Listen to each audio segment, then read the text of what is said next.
Hello everyone, welcome back to the OOTP YouTube channel. My name is Alex Murray with another tutorial for you all today. We're going to be talking today about batters and their profiles, also known as their ratings, and how to be able to understand each of the different categories that we show on a batter or hitter profile or ratings and what exactly they mean and cover, because there can be a whole lot of differences regarding each and every single player and how they're going to perform for your organization. So if you're ready, let's jump right into our game, open up OOTP 22, and let's get started. Alright, let's get started with our tutorial here today. We're going to be bringing up Ronald Acuna Jr. as our example from our Atlanta Braves, a little organization that we're trying to use as our test example here for you guys. Now, we want to get started with the basic batting ratings because, as you guys can see from this page, there is a lot to cover, from the basic batting stuff all the way to the fielding and the running. And we're going to start with the batting, because that's going to be the most important one for a lot of you out there, is understanding what each of these 5 different categories are and how they impact your hitter and your organization as a whole, and how to read them, because sometimes it can be a little tricky to understand why something being a low number may not be a bad thing. For example, eye discipline. We'll talk about that in a second. Let's actually first start with a little bit of a harder to explain, a little bit of a more challenging subject, which is going to be contact. Now, for more experienced people with OOTP, you're instantly going to recognize how hard of a category this is to explain, but contact is actually not a immediate rating that is one-to-one scale. How do I explain this? It's not exactly as simple as it looks. When it says 60 to 80 contact, it's actually not one particular category that's 60 to 80. Contact is a category made up of 3 separate influencers. There are 2 main influencers for contact and 1 sub-influencer. The 2 main influencers are going to be avoid Ks, which is the bottom one here, which is 40 of 45. And there's also going to be a non-displayed category that is referred to as BABIP, batting average for balls in play. That's the acronym BABIP. And what that is it tells you basically how often when the player puts the ball in play, it's going to be a hit. Basically, it's their batting average. But it's only in regards to balls in play, because of walks. Walks and strikeouts are not going to actually influence your batting average. Well, strikeouts will, but if you don't put the ball in play, you never had a chance to be able to get on base, especially if you strike out. So BABIP is a way to take away strikeouts from the hitter and see maybe a different view of how good they are.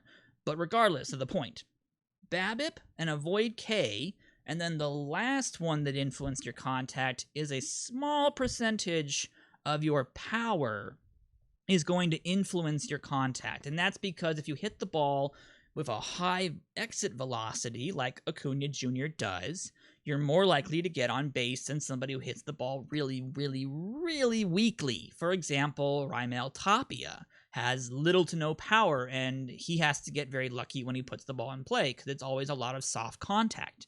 And this is something that's been happening in baseball for the past couple of years. People have realized that exit velocity and exit angle, ball angle, is going to be more important for a batter. So it kind of goes along with some of that information. There's a lot of ratings out there that can dive deeper into that if you really want to go down that rabbit hole. But just so you understand, those 3 different things are what combine in different percentages, mostly BABIP and avoid K, to create your contact. All right? So somebody who has really good contact might be more impacted by their home run ability or their BABIP, and not so much by their avoid Ks, which is what Acuna Jr. is. Gallo is another prime example of somebody who has really good home run power, but not very good contact. And that's mostly because his avoid K is really low, but his BABIP is also pretty low. When he puts the ball in play, if he does put the ball in play, it's normally a home run. And this is what it indicates, is that basically he's not going to put the ball in play a lot, but when he does, it's probably going to be a home run, and he's probably going to walk a lot. That's how you read this batting profile right here. For our example, Ronald Acuna Jr., not only does he actually get on base a lot because his contact is so high, even though his avoid K is so low, he does strike out a lot, 188 back in 2019, but he got on base a lot. He still batted .280, so his BABIP was actually pretty good.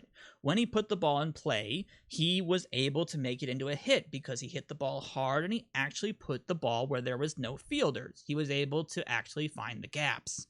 So, having high contact can be influenced by multiple different things, such as somebody who has high avoid Ks. A really good example of that is Luis Arias from the Minnesota Twins. Whoops, I think I have to spell it correctly, though. There we go. Luis Arias. Very good avoid K. So you can see that his BABIP may or may not be as good as Acuna's because of the fact that his avoid K is so high up there.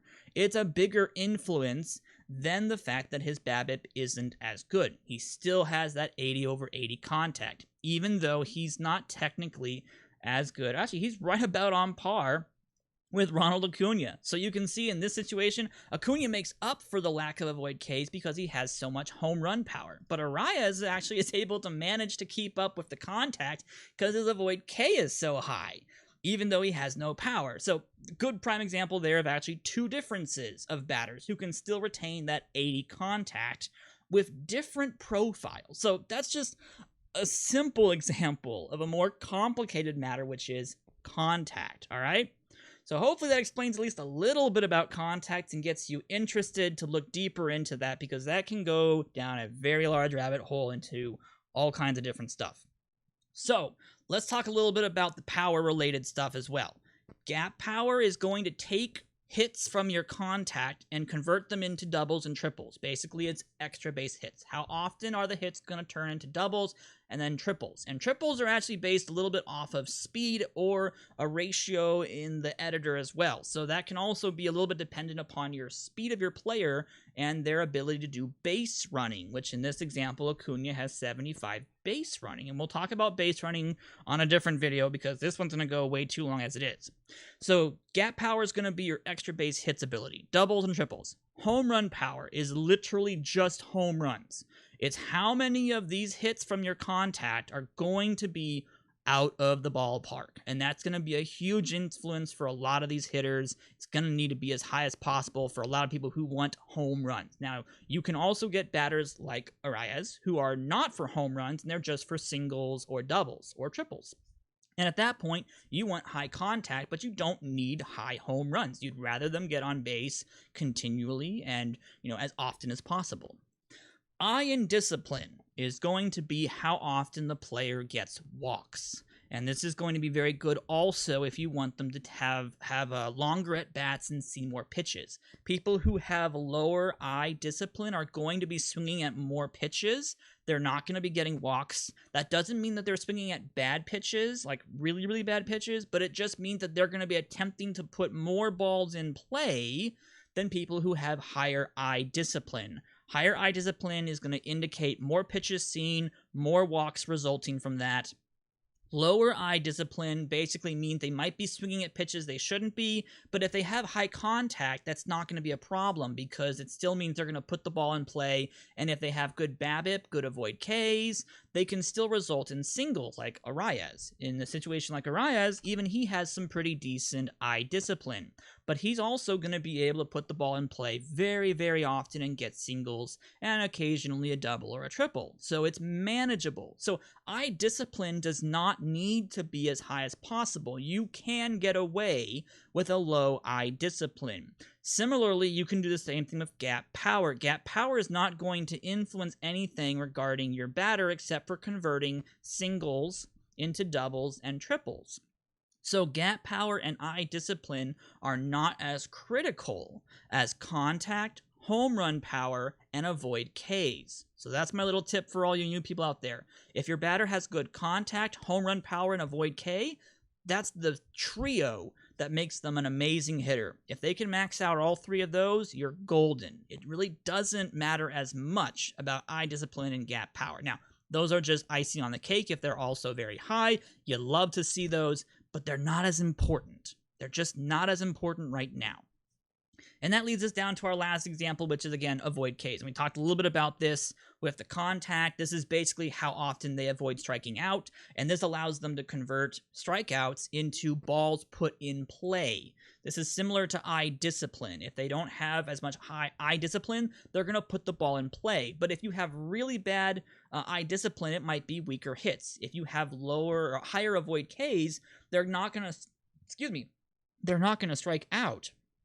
But if they don't have good contact, they're not going to put the ball in play efficiently and well. So you want to make sure that if you have really low really low eye discipline and really high avoid K, you got to make sure the contact is really good. Because otherwise, they're going to put the ball in play and it's going to roll right to an infielder. And that's the last thing you want to do if there's a runner on first base and you're trying to prevent a double play.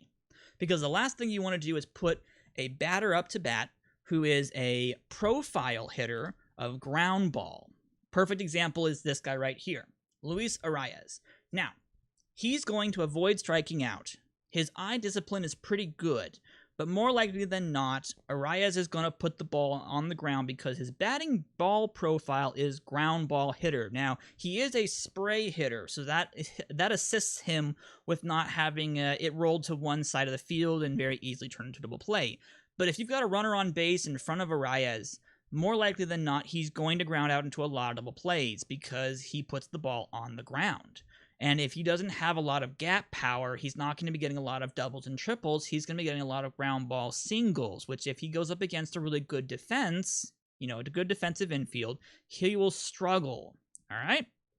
So that's just a couple of examples of different batting profiles and how to read them. There are so many more to come, guys, in terms of OOTP 22. I hope you guys will stay tuned for more tutorials, and we'll go much deeper into this in future tutorials as well. But that's just a basic overview and a little bit of advanced overviews into batting profiles for hitters and how to kind of understand differences and different ways in which you can have pluses and negatives with batters. Stay tuned, guys. We'll have more tutorial videos just like this one down the road.